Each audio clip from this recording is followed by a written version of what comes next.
Hi, everyone. Welcome to Mom's Writers Club. I'm Jessica. And I'm Sarah. Today, we are going to talk about querying strategy. This is part 2 of a 2-part series.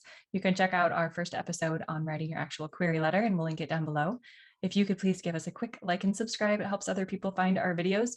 And I also just wanted to do a quick check-in that we do our chats every other Wednesday night on Twitter. If you follow me at author Jess Payne, you can see when our next chat is as my pinned post. And moving right into query strategy.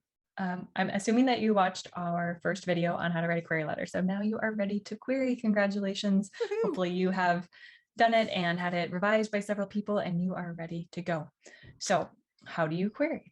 Well, you make your query list, and we'll talk a little bit more about how to do that in a minute as far as finding agents and everything. But when you are actually querying, we both queried in batches. So what that basically means is instead of sending out 25 queries all at once, we would kind of start with like maybe 5. How did you do it? So you start building up a list. And before I started, I probably had a list of 10 or 12 or something like that. It wasn't a huge list. And I think I sent out 5 or 6 the first go. I usually had a pretty big list already established just because it was something I would do in my spare time, but I would start with 5 as well.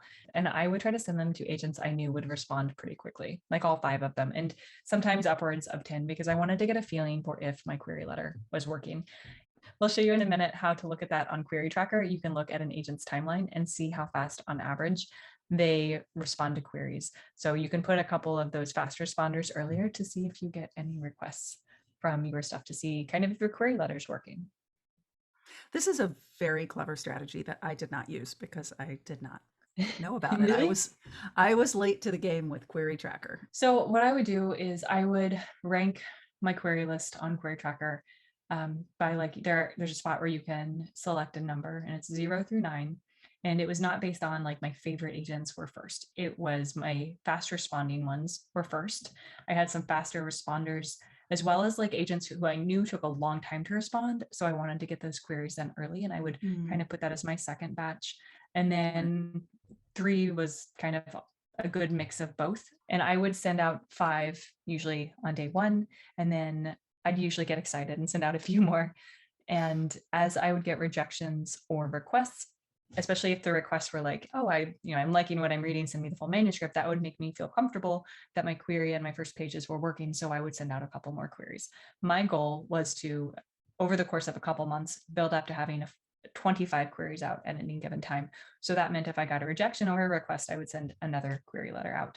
I would definitely not do 25 on day 1, because you might realize there's something wrong with your first pages, and hopefully, you haven't sent it to every agent on your list when you realize that. But you can kind of find a pacing that you feel comfortable with. I'm a big proponent of sending it in batches to kind of space it out a little bit. And I know that I was probably a little more aggressive with querying than some people are, especially with having up to like 25 out at a time. But that is what I felt comfortable with. And I felt like there were enough agents who I would want to work with that I could do that.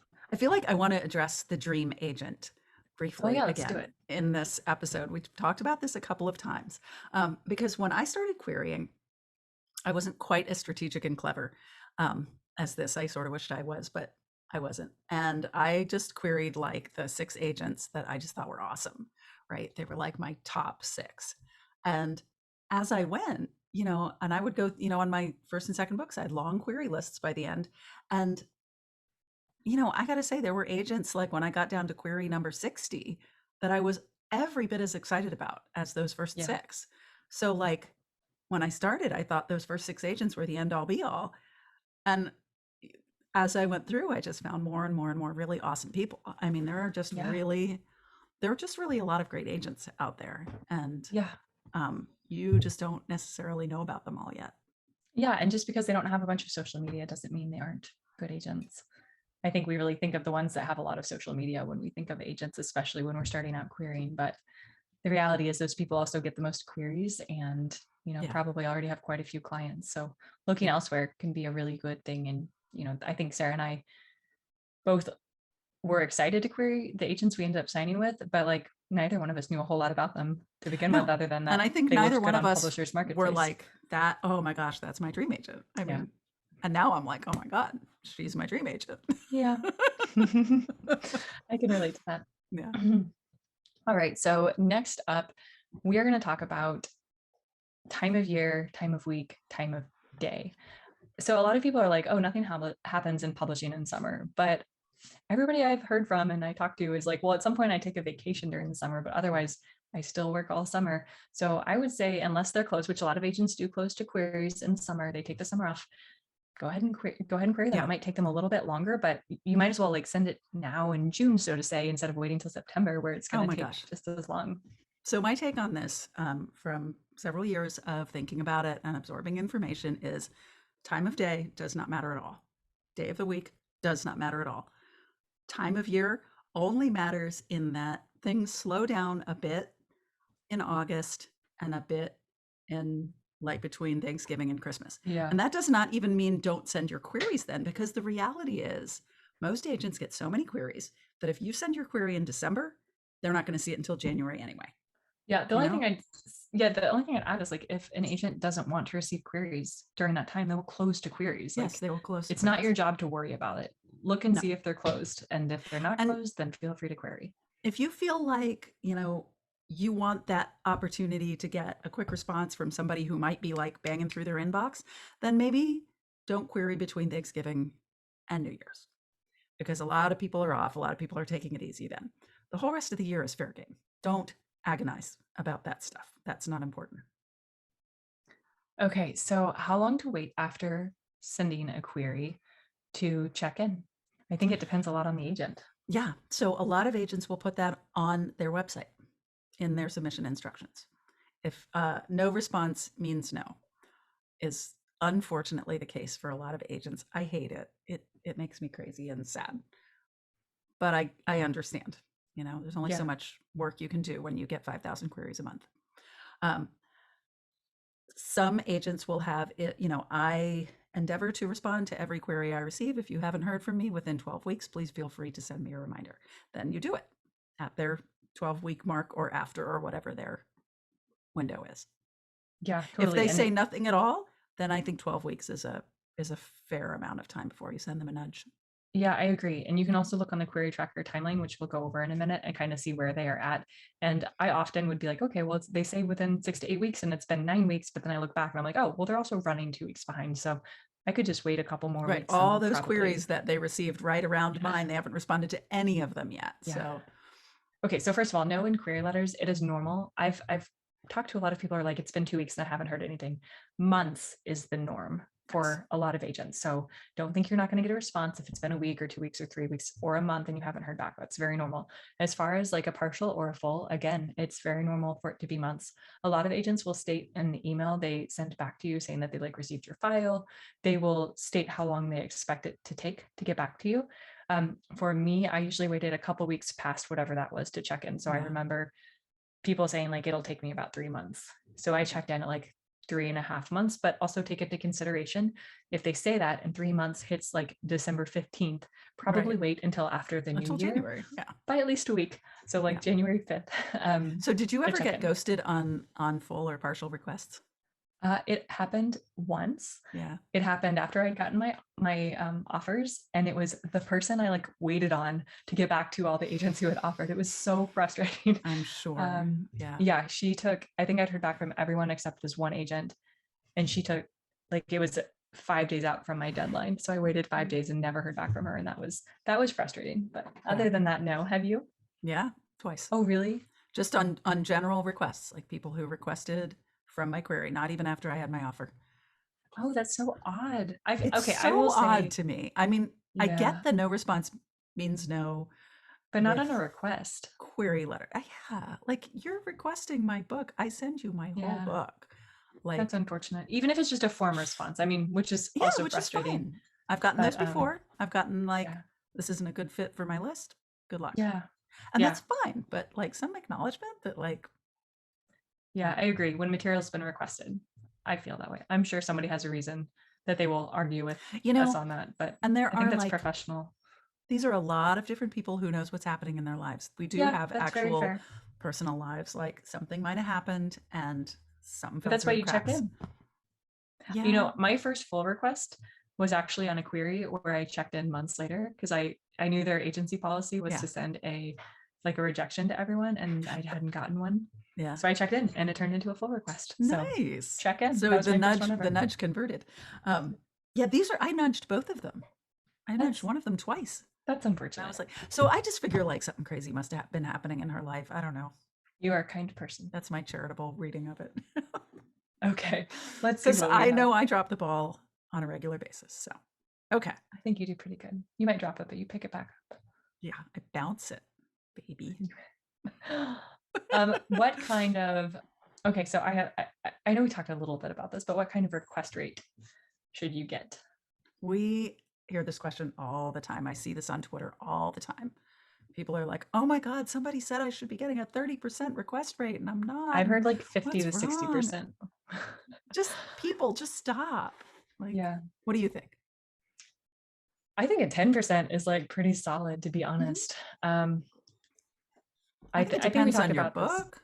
Yeah, and your genre. I think it depends on kind of how high concept it is. But yeah, I know I talked about this last time. I've heard people, especially here on YouTube, say like 30 to 50%. And that is not the No. norm for most people. I think my rate was like 10 to 20% during querying, and that went up to 25 after I already had an offer on the table. Yeah. So my take on that is this is not something you can control. There are way, way too many factors that are beyond your control that contribute to whether you get a request or not, right? Your query letter, your pages, how good your book is, how targeted you are with your selection of agents. That's all within your control, and that's all great, right? But you cannot control whether agents request your work. So Yeah. my take on that, and maybe I'm a little outside the mainstream here, is don't fucking worry about it. I agree to an extent, but if you've sent out 20 queries and haven't gotten a single request, like they've all ended in rejections, then at that point it's time to consider what maybe isn't working. Do you need to get more eyes on your query, on your first pages? You can continue to query at some point. It may be appropriate to shelf the book, at least for now, which can be a really hard decision to make. I wouldn't do that at 20 queries, by the way. 50, No. my golden number. 50, that's right. You heard me right. 50, at least 50. Well, I hear people say all the time that they sent out 15 queries and got all rejections. And I'm like, right. Or I sent out 12 queries and I feel so beat up and so rejected. I can't do it anymore and I'm going to shelve this book. And I'm like, 12? Yeah. Like, give yourself a chance, Let's do a quick recap. Okay. So far as you have your query letter, you're ready to query. You make your query list, which we'll get into more detail and show you exactly how to do that with the screen share in a minute here. Start slow. Look at the response rates of those agents. Start with some people who are going to respond pretty fast to get an idea of if your query and first pages are working. Feel free to slowly ramp that up and query more people as you feel comfortable, especially if you've gotten a request or two. That's a great sign. I think I would try to hit like 15 in that first month if I'd gotten a request or two, and then I'd get up to 25. You can find your own comfort spot. 25 is not a magical number. It sounded nice to me, so I went with it. And then keep on it, like keep sending out queries. Right. And don't save the best for last, particularly if you get a couple of requests from, let's say you really hit it and you get a couple of requests right in the first couple of weeks. Real quick, send out queries to the agents that you're really excited about. I'm going to agree with that. Yeah. So one of these days, you're going to get your first request if you haven't gotten it already. And that's a super exciting moment. We have a whole video. We have a whole video on how to handle that. And I will link it down below, as well as when you get asked to do a phone call with an agent, how to handle that as well. So we'll put that down below. Congratulations. All right. Do we want to talk a little bit about the not so awesome news? Right. So how do you know when to make the difficult decision to stop querying a project? Yeah.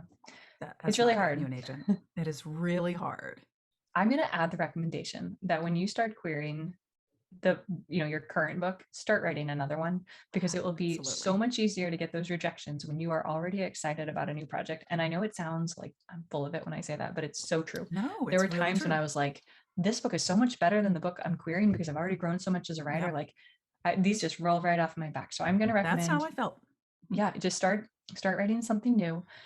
For me, I would always wait until I got at least 50 rejections. And when I no longer had like requests out, those were like my big signs. Although there were times I started querying the next book before all of that happened. What about you? I did not have a specific endpoint. It was more like It was more like an issue of feel. Like Yeah. if I just got to the point where, and it did happen twice, where it wasn't happening and I had a new project I was excited about and I had sent a lot of queries and I was just running out of people to send them to. I had hit, like, on my second book, I think I hit 72 or something like that. It was a Yeah. lot. And I just kind of was running out. And I don't know. And I just had the feeling like it's time. It's time to move on. I don't know. I can't be much more um, Yeah. analytical than that. But it's a hard decision to make. But I do want to say that my book one that I queried turned into a totally complete rewrite and became the book that I got an agent with and that I sold. So Yeah. So that doesn't so mean it's that over. that book that I thought I shelved, like that story world and that character came back and gave me you know, a whole new thing to work with. And Yeah. it came out That's great. awesome. And yeah. And And now my book two, which like did not work in its existing form, is coming back from a different point of view with a totally different story. But again, same character, same story world. Like I just was not done with those people yet. yeah. And I'm psyched about it. Yeah. It's all a process of learning how to It's write. really good. The arc of writing a book is so long. It just takes a long time to learn how to do it. So Yeah. And I would also say, I mean, Sarah has great examples of how like those books have new life now, right? But even if you never want to touch it again, like I have yeah, two contemporary fantasies that I will never do anything with, at least not for the foreseeable future. But I learned so much writing those books. So keep in mind, it's not a waste. Just because that book is not going to get published, you have become such a better writer by it. So, you really have come a long ways with it, even if it is disappointing to shelve it. And again, like have that new project going because it will be a lot easier to shelve it when you're like already writing your next query letter for your next book. The thing I would recommend more than anything is not to get stuck on a book for years and years and years and think, oh, yes, this is the book of my heart. It has to be the book I get an agent with. It has to be the first book I publish. I've talked to a handful of writers who have done that. And on rare occasion, something happens for them with it. But for most of them, and I apologize if I sound harsh, but for most of them, I feel like they're kind of wasting their time and they're not becoming they better just writers they get bogged because they're not, down. Yeah, yeah, they're not, they're like trying to fix every little detail of a book that like maybe it's just not the right book. yeah, Maybe they need to move forward and try something else. yep. Anyway, so that brings us Agree. to the next section of our episode where we are going to get into some of the tools that we recommend using for finding agents and then querying them. So we're going to jump right in and talk about some tools that you can use to find agents to query your book to. And we're going to start with one of our favorites, which is querytracker.net. This is kind of like a very basic place to start. You can search for agents here. You can also find out a lot more about agents here. And I'm actually going to screen share and pull it up and show you what Querytracker is all about. Okay. All right. So this is querytracker.net, and Querytracker feels to me a little bit like the Bible of querying. It is such an important tool. You can look for agents here. You can look up information on agents. You can track the queries that you send out. If you submit to publishers, like small publishers, you can also track that. A basic account is absolutely free. A premium account, which I do highly recommend, is I believe $25 a year, and it is well worth it. You can do a lot with the premium account that you cannot do with the basic account, but the basic one works just fine, and you can totally start with that. So you can find agents on this website. On the top left here where I'm hovering, you can click on agents. If you hit the drop down, you can see, like if you click on this, new and updated agents. When I was querying, I would regularly check this list and you can see all the new agents. So if you want to work with a newer agent, you can check them out there. And then you could search for agents. So I recently did a search for my own agent, Kimberly Brower, and you can see that she pops up right here. One of the things I really love about Querytracker is that you can click on their name and then you get lots of information. So you can see her name, you can see where she works, you can see email address, website, Twitter handle. You can also, under this area, find this agent at. It links you directly to their publisher's marketplace and anywhere else they are present. So you can look up, this will do an automatic search on Twitter for a manuscript wishlist hashtag, which I think she just recently posted something, so that'll pop up. It pops up the MSWL hashtag and it links to anything that that agent has recently posted. Other agents will have even more listed here. You might find interviews listed here. Basically anything you might Google on them very likely will pop up. You can also link to their manuscript wish list here if they have one. Not all agents do. It looks like Kimberly does not have an active profile on manuscript wish list, but it did take us to Jess Dallow's page, and Jess actually works at the same agency. And I have to say, as an aside, this is the way that I found a lot of the agents that I queried, is that I was sort of following one of them down the rabbit hole, and then I came across Yeah. somebody else who was like in the same category or search or at the same agency or something like that. Yeah. So related to that, you can scroll down on their page. So this is Kimberly's page. You can scroll down and you can see the other agencies at their site.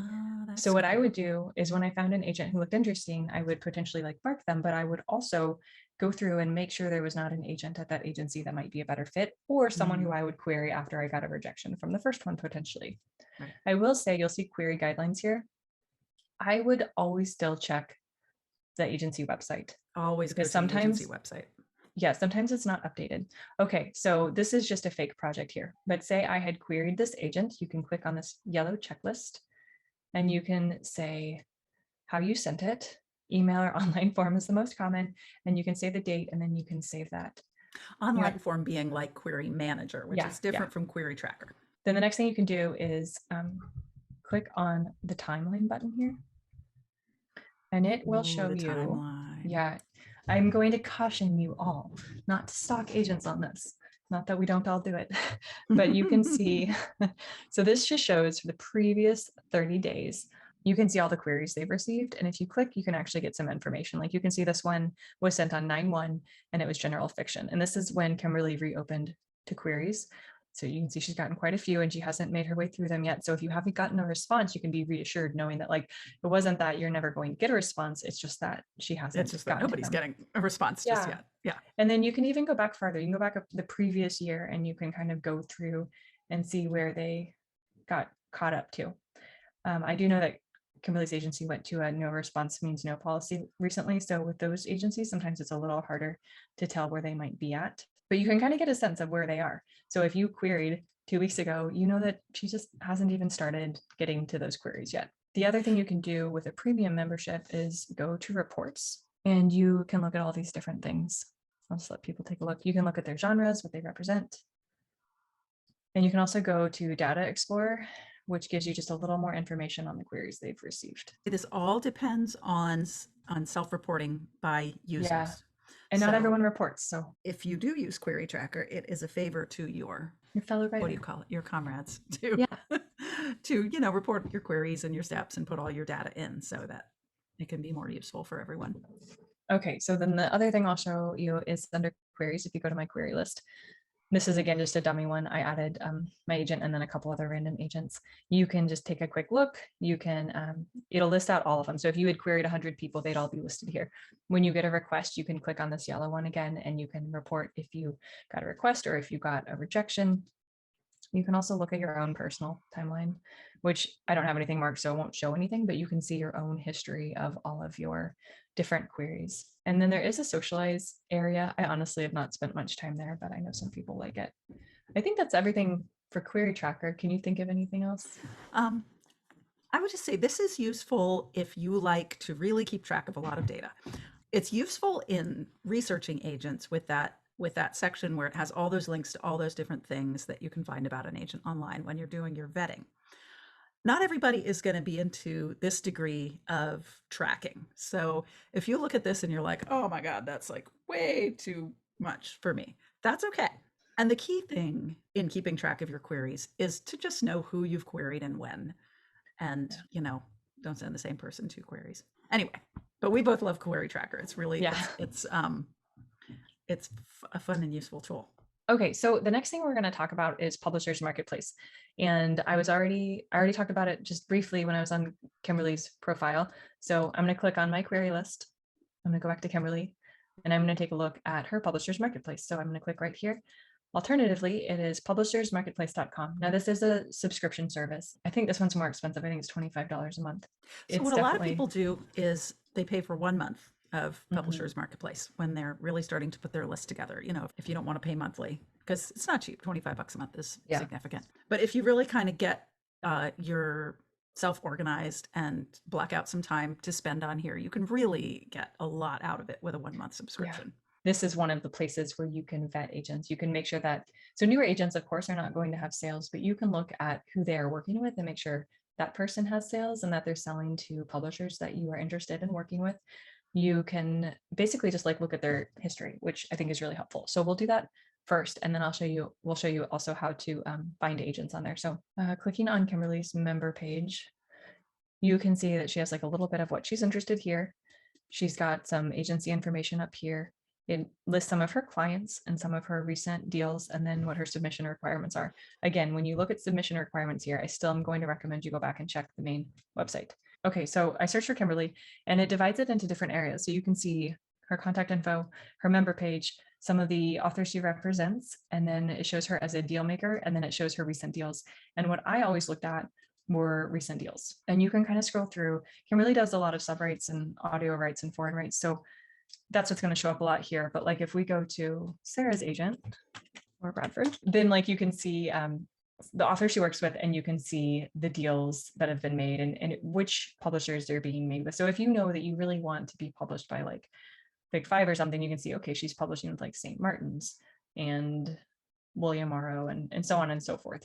But if you go to this page and there are no deals, or there are deals only for smaller publishers, which there's absolutely nothing wrong with smaller publishers. But if you have a specific goal in mind, or they are smaller publishers you've never heard of, then I don't know, it's something to be aware of and think about, is what I guess I would say. I mean, people use this different ways. I used Publishers Marketplace mostly when I already had an agent that I was interested in querying and I already knew their name, and I'd go in there and I'd type it in and I'd do a bunch of research on them.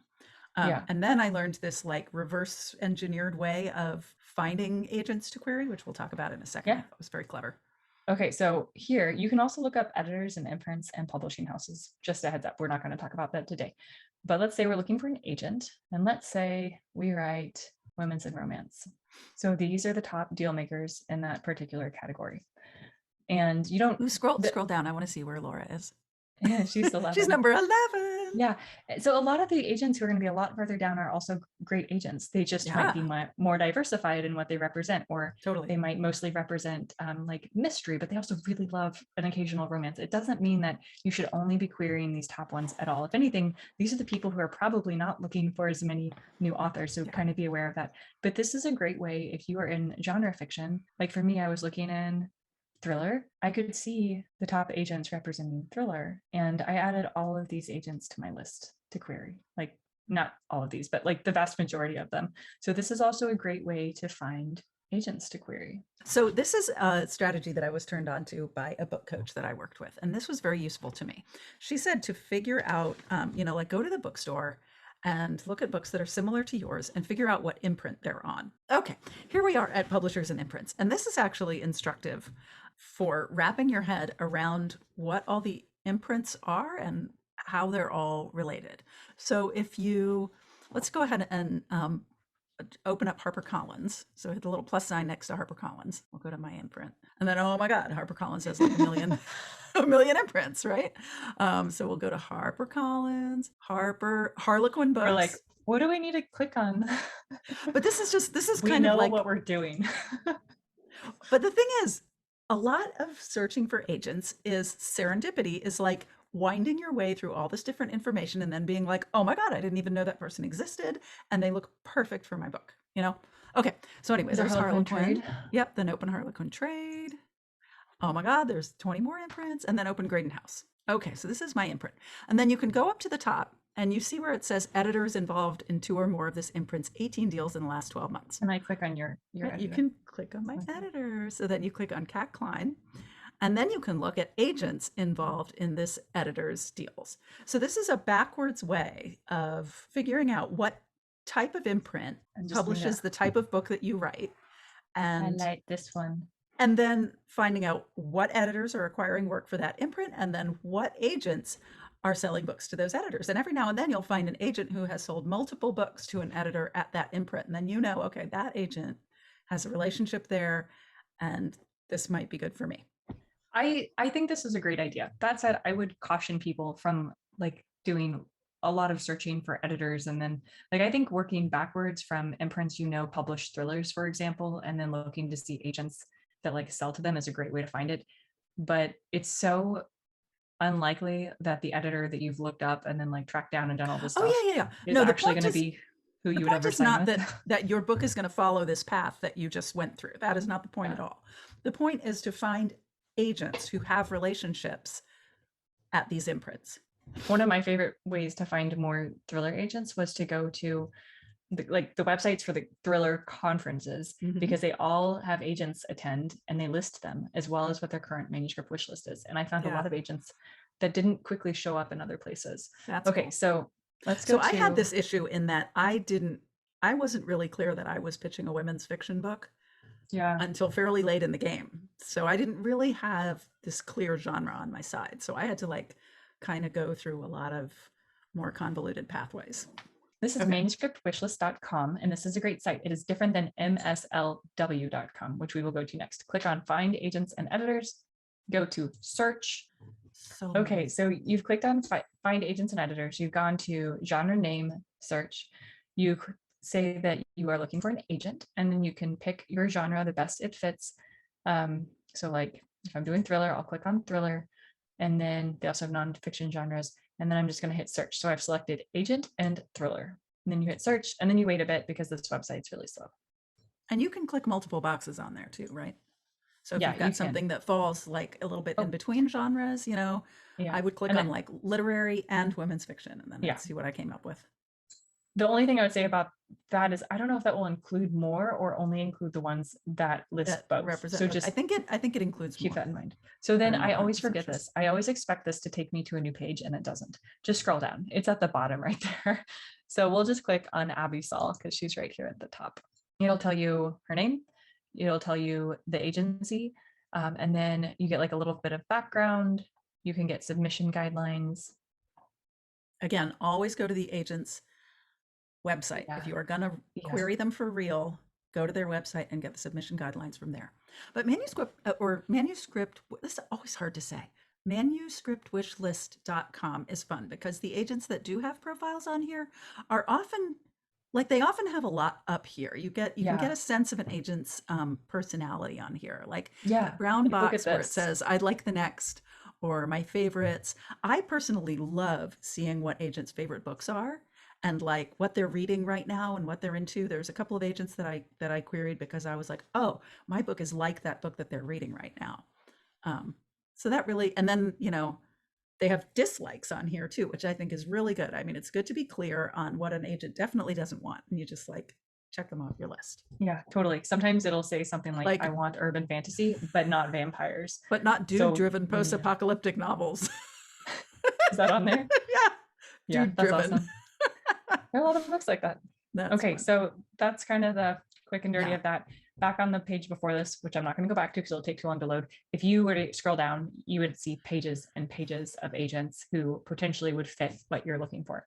Okay, so the next one we're going to go to is MSwishlist.com. And what this does... How is that different? ManuscriptWishlist.com versus MSwishlist. And what MSwishlist does is it compiles all of the tweets that have the hashtag MSWL. And you can go down and you can sort it. Let's say we're writing horror. It'll show you all the different tags that are on them. So this is also a really great one. Now you can do exactly the same thing on Twitter, in that you can search hashtag MSWL and then adult or horror or, and whatever word you want to see if it pops up in their post. I've used hashtag MSWL on Twitter a lot, and I'll type in words like snarky or oh, that's smart. Or art, or like themes in my book, or things that are not necessarily a genre, but like a characteristic of my book that I think about. And then I've really come up with a few like that. Yeah. Okay, so I typed in MSWL, and you can just see kind of some of the posts here. You know what I need? You need a chair designed for a small person, small woman. Sorry. Hey, did you not see the sign? I know. I'm sorry. I'm really sorry. I just need a shirt. You just need a shirt. I just need a soccer shirt because this one's... Where's your soccer shirt?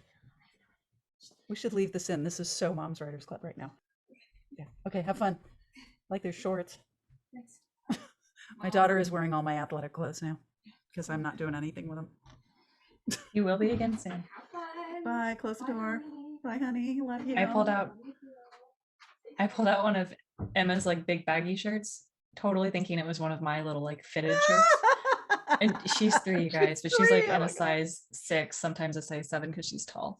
But yeah, I definitely had an oh my God moment. All right, so we are going to spend just a second and we're going to return to some of the websites we've already looked at, talking about how to vet agents once you have found them. So hopefully you're kind of doing this as you go.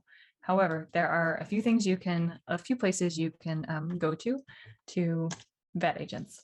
One thing I will recommend, go to your Querytracker, go to your query list. So we're going to go to Kimberly and look at their comments and scroll through quite a few. Sometimes it is literally just Patrick, the guy that runs the site, saying that, hey, like the genres have been updated. Or sometimes it'll say information on like if they're closed or something like that. Sometimes people will be updating their saying, you know, that they sent a query. But if you scroll back, Kimberly doesn't have a whole lot of comments, it looks like. But if you scroll all the way back, if there's a problem with the agent, it will probably show up under comments. If there's a red flag that people have noticed. There was one agent who sent me a pretty rude rejection, as in she was unnecessarily rude about why she rejected, in my opinion. And I had a friend who had also received kind of a rude rejection from the same agent. So I did take the time to write a very professional sounding comment about it. I wasn't trying to like, you know, I wasn't trying to create waves, but I wanted new authors that got rejected by this agent to recognize it wasn't them. There was probably nothing wrong with their book. This is the same book that got me my agent that she said these comments about. I wanted newer authors to be able to look through the comments and see that this is just what this agent does and not to take it personally. Yeah. So you may find information like that in the comments. So that is one way to kind of vet agents. Another one you can do is Writer Beware. It's by the SFWA. If you click on literary agents right here, it will give you a bunch of information. And if you kind of, I'm not going to go through the whole thing, but there's like a list of agents that they consider to be questionable, ones that like charge reading fees or have otherwise kind of gotten in trouble, so to say. There is a website called absolutewrite.com. This is not actually the correct page to be at. They will link it though, and there are forums. This does take a little bit of time because you actually have to join it and then you have to get approved. So that takes a day or two. And I'm not going to go super into this, but there are forums here. So if you go to absolutewrite.com and then click on forums, they have a bunch of different stuff. And basically what I would do is I would, under search up here, I would type in the name of the agent or the agency and you can find information on them that way. And then one last suggestion, Victoria Strauss on Twitter has a lot of information. She's a great person to follow on Twitter. And I want to say she works with the SFWA, but I might be wrong. I think she does Writer Beware, but she has a lot of information. Yep. SFWA's Pub Industry Watchdog, Writer Beware, but she posts a lot about, especially like around PitMat and things like that. Like, look, this doesn't look sketchy at all, not even a little bit. She'll post about stuff like that. So that is another source. And then I think this one actually has been deactivated, but YA Whispers. Yeah, I don't think it's up anymore, but YA Whispers used to be a Twitter profile that posted about anybody they felt like had questionable activities. Yeah, it looks like it's not a thing right now, but it might pop back up in the future. I know it's gone down and come back up a couple of times. Okay, so that's basically everything we have to suggest on how to find agents and how to vet them. Okay, well, thank you for joining us with our little two-part series on querying. We'd love to hear how things are going for you and what thoughts you have about querying or new ideas or things we didn't cover. Yeah, let us know what questions you have. Yeah, make sure to check the links below. We're going to link to a lot of different resources with this video, and make sure to give us a like and subscribe. One more thing. I had a couple of people ask me on Twitter. We do have Moms Writers Club swag. They look this one's a little bit different. But we have customized hers. A customized one, which you can also do. We have coffee mugs. This is like a latte one. We have regular coffee mugs. We have giant coffee mugs, to-go mugs. There are, you can probably hear my dogs barking. There are notebooks and pens and a handful of other things. We are trying hard to do wine glasses for the holidays. And I will link that. I don't know why it's so difficult. I mean, I know if anybody knows Moms Writers, like I use Zazzle for this, but they don't have wine glasses. There are shot glasses, which you can also buy. That makes no sense. A shot glass. All right, Moms Writers Club shot glass. We need one of those. That's what we all need. Maybe a few of them. Anyway, thanks for joining us today. Join us every other Wednesday night for Moms Writers Club chat and let us know if you have any questions. Bye. Bye-bye.